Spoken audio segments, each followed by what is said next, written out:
Atheism is the absence or rejection of the belief that deities exist. The English term was used at least as early as the 16th century, and atheistic ideas and their influence have a longer history. Over the centuries, atheists have supported the lack of belief in gods through a variety of avenues, including scientific, philosophical, and ideological notions. Philosophical atheist thought began to appear in Europe and Asia in the 6th or 5th century BCE.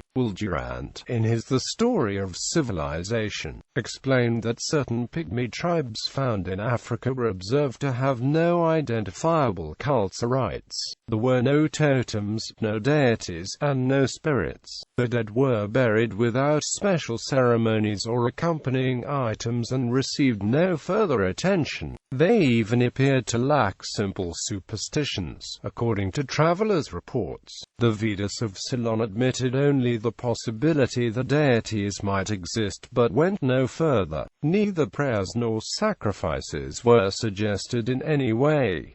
Indian philosophy. In the East, a contemplative life not centered on the idea of deities began in the 6th century BCE with the rise of Jainism, Buddhism, and certain sects of Hinduism in India, and of Taoism in China. These religions claim to offer a philosophic and salvific path not involving deity worship. Deities are not seen as necessarily to the salvific goal of the early Buddhist tradition.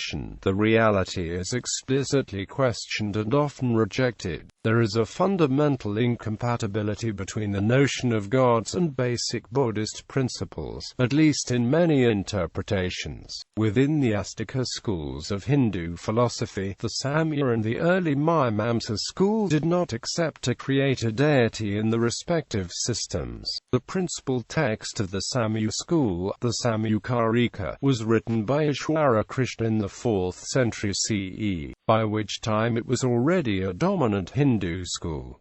The origins of the school are much older and are lost in legend. The school was both dualistic and atheistic. They believed in a dual existence of Prakriti and Purusha and had no place for an Ishwara in its system, arguing that the existence of Ishwara cannot be proved and hence cannot be admitted to exist. The school dominated Hindu philosophy in its day, but declined after the 10th century, although commentaries were still being written as late as the 16th century. The foundational text for the Mimamsa school is the Purva Mimamsa Sutras of Jaimini.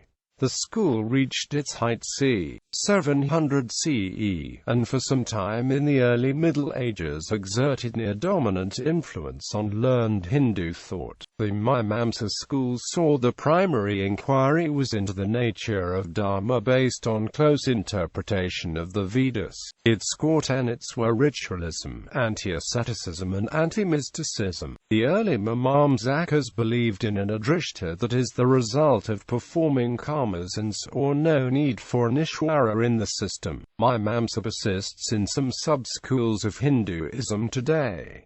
Jainism. Jains see the tradition as eternal. Organized Jainism can be dated back to Parshva, who lived in the 9th century BCE, and, more reliably, to Mahavira, a teacher of the 6th century BCE, and a contemporary of the Buddha.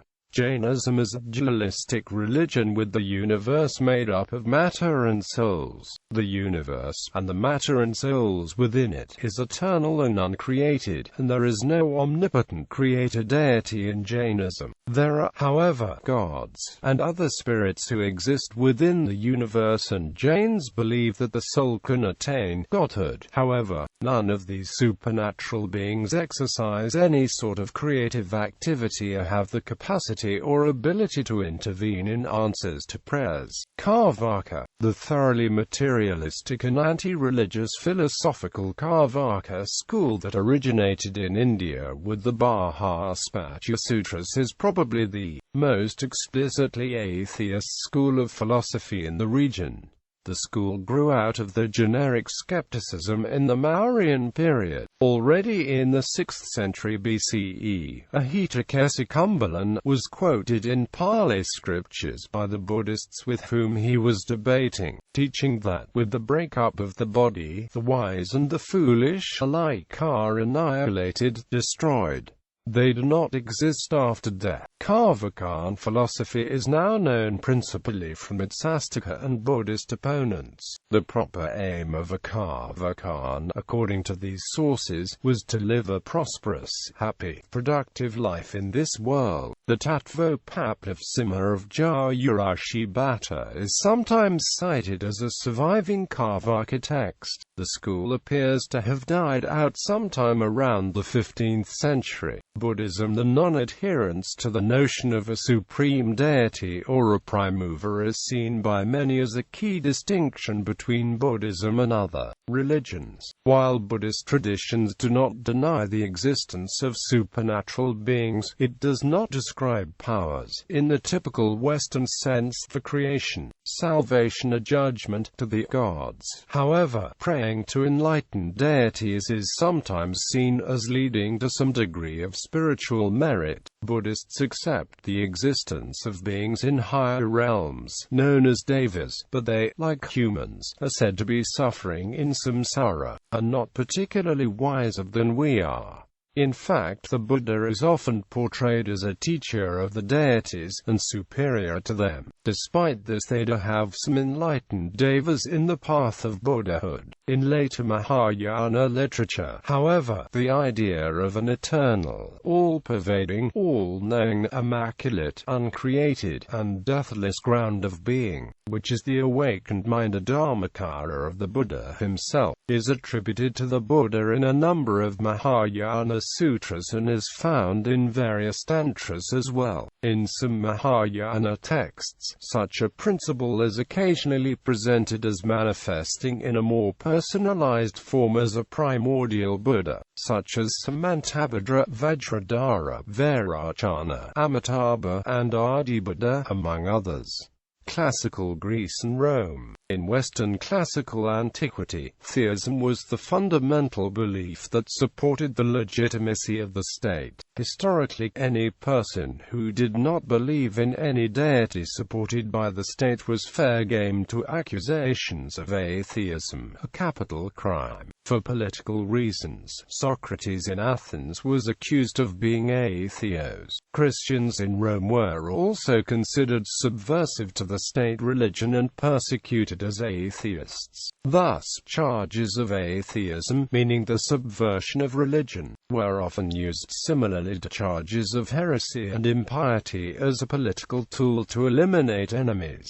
Pre-Socratic philosophy. The roots of Western philosophy began in the Greek world in the 6th century BCE. The first Hellenic philosophers were not atheists, but they attempted to explain the world in terms of the processes of nature instead of by mythological accounts. Thus, lightning was the result of wind breaking out and parting the clouds, and earthquakes occurred when the earth is considerably altered by heating and cooling. The early philosophers often criticized traditional religious notions. Xenophanes famously said that if cows and horses had hands, then horses would draw the forms of gods like horses, and cows like cows. Another philosopher, Anaxagoras, claimed that the sun was a fiery mass larger than the Peloponnese. A charge of impiety was brought against him, and he was forced to flee Athens. The first fully materialistic philosophy was produced by the atomists Leucippus and Democritus, who attempted to explain the formation and development of the world in terms of the chance movements of atoms moving in infinite space. Euripides, in his play Bellerophon, had the eponymous main character say, "Doth someone say that there be gods above? There are not. No, there are not.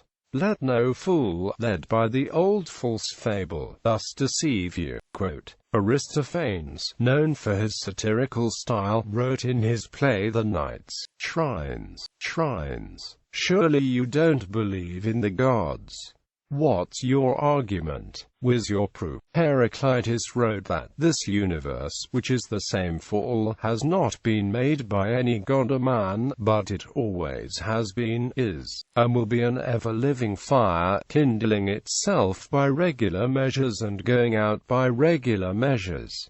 The Sophists. In the 5th century BCE, the Sophists began to question many of the traditional assumptions of Greek culture. Prodicus of Ceos was said to have believed that it was the things which were serviceable to human life that had been regarded as gods, and Protagoras stated at the beginning of a book that, with regard to the gods, I am unable to say either that they exist or do not exist. Diagoras of Melos is known as the First Atheist. He blasphemed by making public the Eleusinian mysteries and discouraging people from being initiated. Somewhat later, the Cyrenaic philosopher Theodorus of Cyrene is supposed to have denied that gods exist and wrote a book on the gods expounding his views. Euhemerus published his view that the gods were only the deified rulers, conquerors, and founders of the past, and that their cults and religions were in essence the continuation of vanished kingdoms and earlier political structures. Although Euhemerus was later criticized for having spread atheism over the whole inhabited earth by obliterating the gods, his worldview was not atheist in a strict and theoretical sense, because he differentiated that the primordial deities were eternal and imperishable. Some historians have argued that he merely aimed at reinventing the old religions in the light of the beginning of deification of political rulers, such as Alexander the Great. Euhemerus's work was translated into Latin by Ennius, possibly to mythographically pave the way for the planned divinization of Scipio Africanus in Rome. Epicureanism, also important in the history of atheism, was Epicurus, drawing on the ideas of Democritus and the atomists.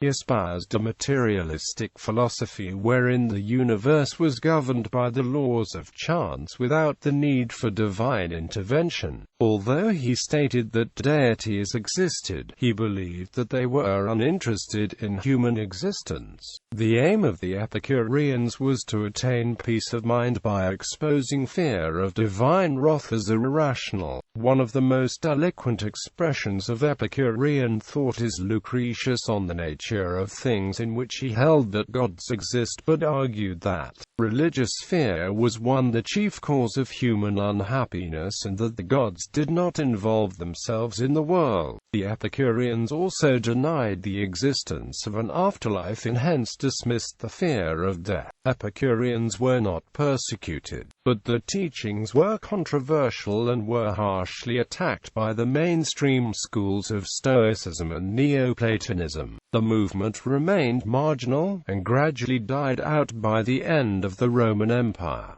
The Middle Ages. In medieval Islam, Muslim scholars recognized the idea of atheism and frequently attacked unbelievers, although they were unable to name any atheists. When individuals were accused of atheism, they were usually viewed as heretics rather than proponents of atheism. However, outspoken rationalists and atheists existed, one notable figure being the 9th century scholar Ibn al-Rawadi, who criticized the notion of religious prophecy, including that of Muhammad, and maintained that religious dogmas were not acceptable to reason and must be rejected. Other critics of religion in the Islamic world include the physician and philosopher Abu Bakr al-Razi, the poet al-Mar'i, and the scholar Abu Isa al-Warraq. Al-Mar'i, for example, wrote and taught that religion itself was a fable invented by the ancients, and that humans were of two sorts: those with brains but no religion, and those with religion but no brains.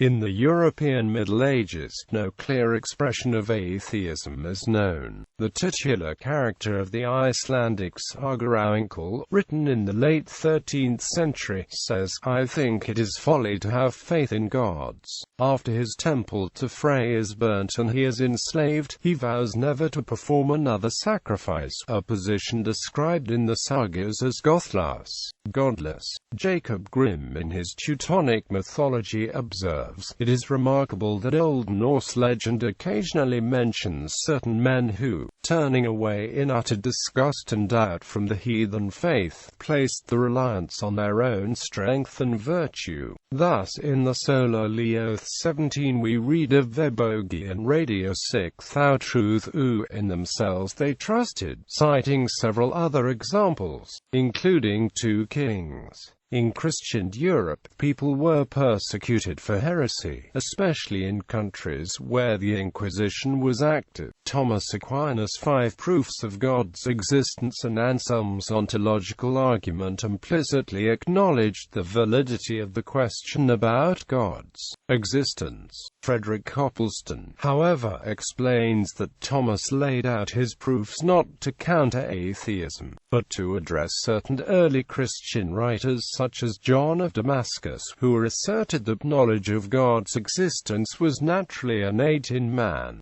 based on his natural desire for happiness. Thomas stated that although there is desire for happiness which forms the basis for a proof of God's existence in man, further reflection is required to understand that this desire is only fulfilled in God, not, for example, in wealth of sensual pleasure. The charge of atheism was used to attack political or religious opponents. Pope Boniface VIII, because he insisted on the political supremacy of the Church, was accused by his enemies after his death of holding positions such as neither believing in the immortality nor incorruptibility of the soul, nor in a life to come.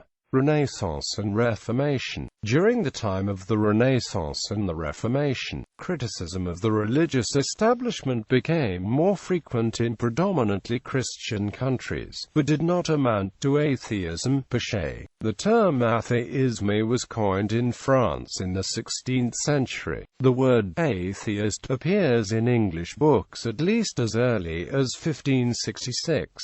The concept of atheism re-emerged initially as a reaction to the intellectual and religious turmoil of the Age of Enlightenment and the Reformation, as a charge used by those who saw the denial of God and godlessness in the controversial positions being put forward by others. During the 16th and 17th centuries, the word atheist was used exclusively as an insult. Nobody wanted to be regarded as an atheist, although one overtly atheistic compendium known as the Theophrastus Redivivus was published by an anonymous author in the 17th century. Atheism was an epithet implying a lack of moral restraint. According to Geoffrey Blainey, the Reformation in Europe had paved the way for atheists by attacking the authority of the Catholic Church, which in turn quietly inspired other thinkers to attack the authority of the new Protestant churches. Deism gained influence in France, Prussia and England, and proffered belief in a non-interventionist deity. But, while some deists were atheists in disguise, most were religious, and by today's standards would be called true believers.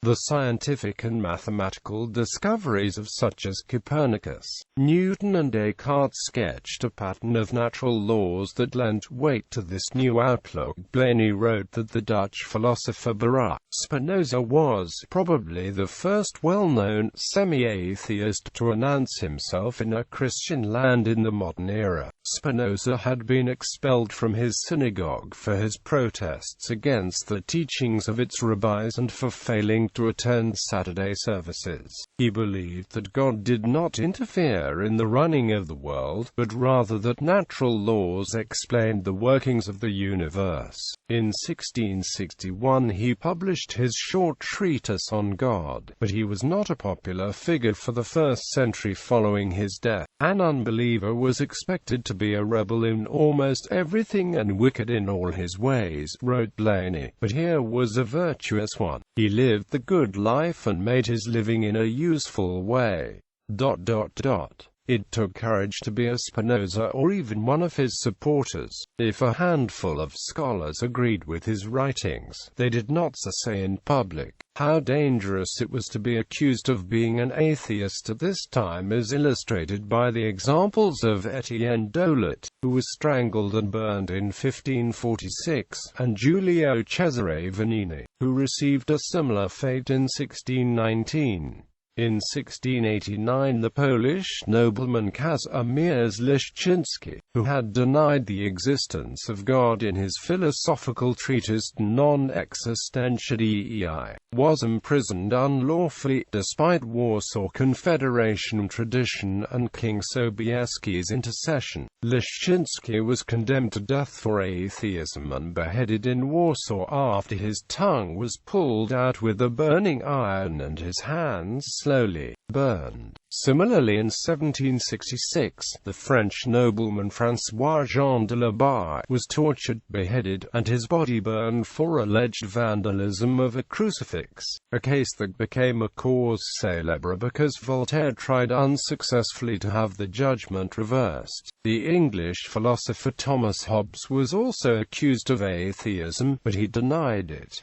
His theism was unusual in that he held God to be material. Even earlier, the British playwright and poet Christopher Marlowe was accused of atheism when a tract denying the divinity of Christ was found in his home. Before he could finish defending himself against the charge, Marlowe was murdered. In early modern times, the first explicit atheist known by name was the German-language Danish critic of religion Matthias Knudsen, who published 3 atheist writings in 1674. Kazimierz Leszczyński, a Polish philosopher, demonstrated strong atheism in his work De non-existential.Dei. 2. The man is a creator of God, and God is a concept and creation of a man. Hence the people are architects and engineers of God, and God is not a true being, but a being existing only within mind, being chimeric by its nature, because a God and a chimera are the same. IV. Simple folk are cheated by the more cunning with the fabrication of God for their own oppression, whereas the same oppression is shielded by the folk in a way that if the wise attempted to free them by the truth, they would be quelled by the very people.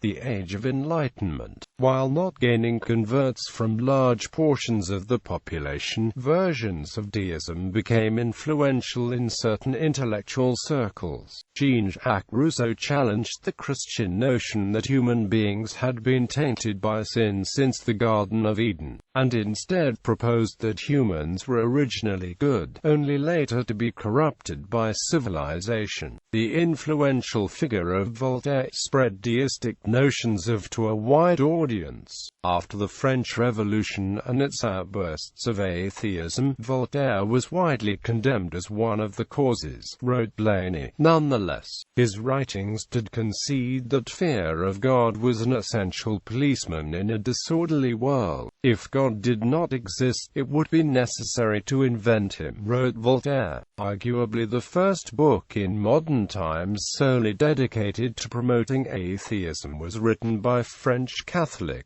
priest Jean Meslier, whose posthumously published lengthy philosophical essay rejects the concept of God, the soul, miracles and the discipline of theology. Philosopher Michel Onfray states that Meslier's work marks the beginning of the history of true atheism. By the 1770s, atheism in some predominantly Christian countries was ceasing to be a dangerous accusation that required denial. and was evolving into a position openly avowed by some. The first open denial of the existence of God and avowal of atheism since classical times may be that of Baron d'Holbach in his 1770 work, The System of Nature. D'Holbach was a Parisian social figure who conducted a famous salon widely attended by many intellectual notables of the day, including Denis Diderot, Jean-Jacques Rousseau, David Hume, Adam Smith, and Benjamin Franklin. Nevertheless, his book was published under a pseudonym, and was banned and publicly burned by the executioner. Diderot, one of the Enlightenment's most prominent philosophers and editor-in-chief of the Encyclopedia, which sought to challenge religious,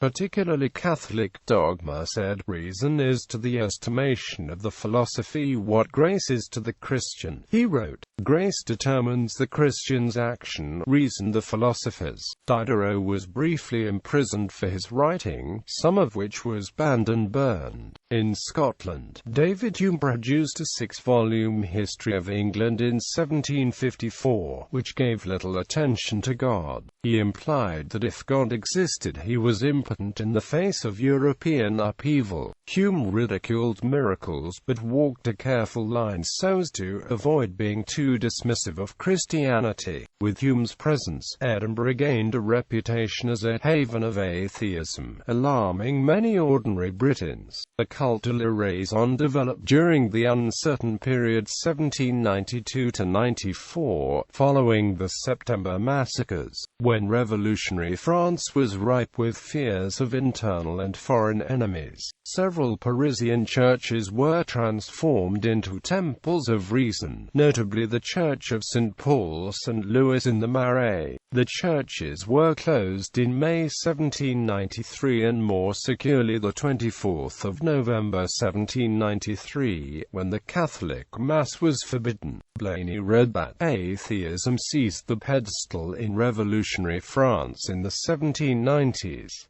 The secular symbols replaced the cross. In the Cathedral of Notre Dame, the altar, the holy place, was converted into a monument to reason. During the Terror of 1792–93, France's Christian calendar was abolished. Monasteries, convents and church properties were seized and monks and nuns expelled. Historic churches were dismantled. The cult of reason was a creed based on atheism devised during the French Revolution by Jacques Hébert, Pierre Gaspard Chaumette, and the supporters. It was stopped by Maximilien Robespierre, a deist, who instituted the cult of the Supreme Being. Both cults were the outcome of the de-Christianization of French society during the Revolution and part of the Reign of Terror. The cult of reason was celebrated in a carnival atmosphere of parades, ransacking of churches, ceremonious iconoclasm, in which religious and royal images were defaced, and ceremonies which substituted the martyrs of the Revolution for Christian martyrs. The earliest public demonstrations took place in Provence, outside Paris, notably by Hébertists in Lyon, but took a further radical turn with the Fête de la Liberté at Notre-Dame de Paris, the 10th of November 1793, in ceremonies devised and organized by Pierre Gaspard Chaumette.